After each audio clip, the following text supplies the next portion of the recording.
মোহাম্মদ হাফিজুর রহমান খোকন বিশ্বাসের পক্ষে দোয়া ও ইফতার মাহফিল অনুষ্ঠিত। তুমি জয় করিয়া দাও, মুসলমানিত্ব নিয়ে থাকতে পারে তৌফিক দান করিয়া দাও, বাংলাদেশকে তুমি শান্তির ব্যবস্থা করিয়া দাও। গত শুক্রবার বরিশাল জেলার উজিরপুর উপজেলাধীন ১ নং সাতলা ইউনিয়নের দক্ষিণ সাতলা খোকন বিশ্বাসের নিজ বাসভবনে এ ইফতার মাহফিল ও দোয়া অনুষ্ঠানের আয়োজন করা হয়।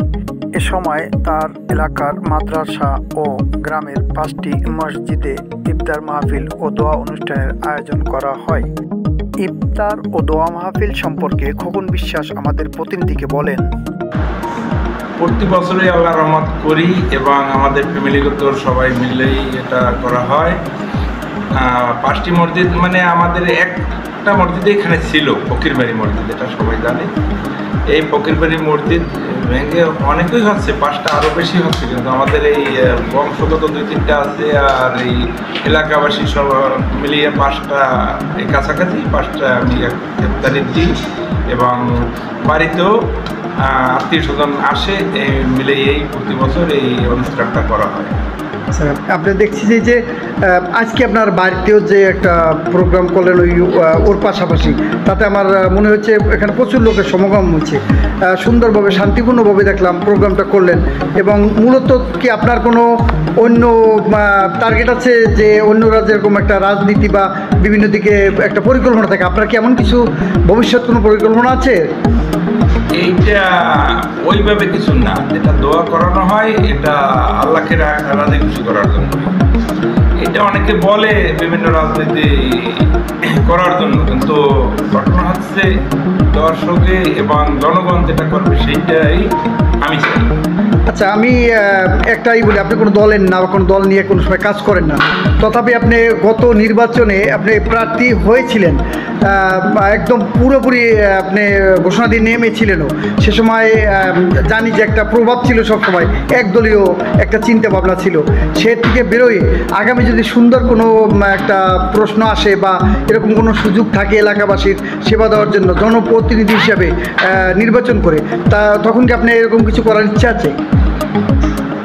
যেটা বলছেন এটা কিছু কথা না বললেই হয় না। যেটা গত নির্বাচনে হচ্ছে সেটা আমি তো দীর্ঘদিন বাহিরে থাকি, আমি দেশে আসলাম, এলাকার মুরব্বী এবং এলাকার সব মিলে সবাই একসাথে এরা বললো যে তোমার বাবা পূর্বে করছে এখানে, তোমাদের আমি না বললেই নয়, আপনার বাবা স্বাধীনতার পরে সর্বপ্রথম চেয়ারম্যান ছিলেন খলিলুর রহমান বিশ্বাস সাহেব, মৃত খলিলুর রহমান বিশ্বাস। ওনার মানে ওই সূত্র ধরে কি আপনার কোনো ইচ্ছা ছিল ইউনিয়ন পরিষদে নির্বাচন করা বা বাবার অসমাপ্ত কাজের এরকম কিছু? এই রকমের জনগণ বলছে যে বা তোমার বাবা পূর্বে করছে, যারা ছোট এরা সবাই আমার নিয়ে নির্বাচনে নামছে।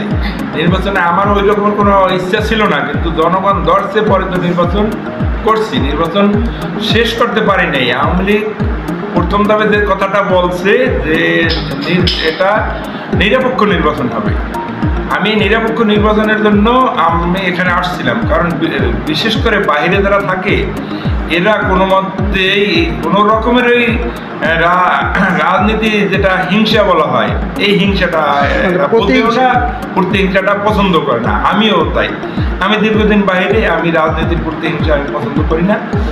আর নিরপেক্ষ নির্বাচনের জন্য আমি নির্বাচনে আসছিলাম, কিন্তু লাস্টে আওয়ামী লীগ যেটা করলো এই বিভিন্ন রকমের হুমকি ধমকি, টাকার বিনিময়ে যে প্রার্থী দেওয়া বা নির্বাচিত করা, এই বিভ্রান্ত করার কারণে আমার নির্বাচন 2 দিন আগে ছাড়া লাগে। মানে সারা দেশের ন্যায় যে ঘটনাটা ঘটছিল আপনিও তার ভুক্তভোগী? হ্যাঁ, আমি এটার ভুক্তভোগী। সরাসরি হাসানাত মেয়া যে কথা বলছে সে কথায় আমাদের, আমি একা না, আমাদের যারা আপনজন এদেরও অনেক ক্ষতি হয়। তার চেয়ে আমি একা ভালো থাকবো নির্বাচন করি, এইটা তো আর আমি চাই না।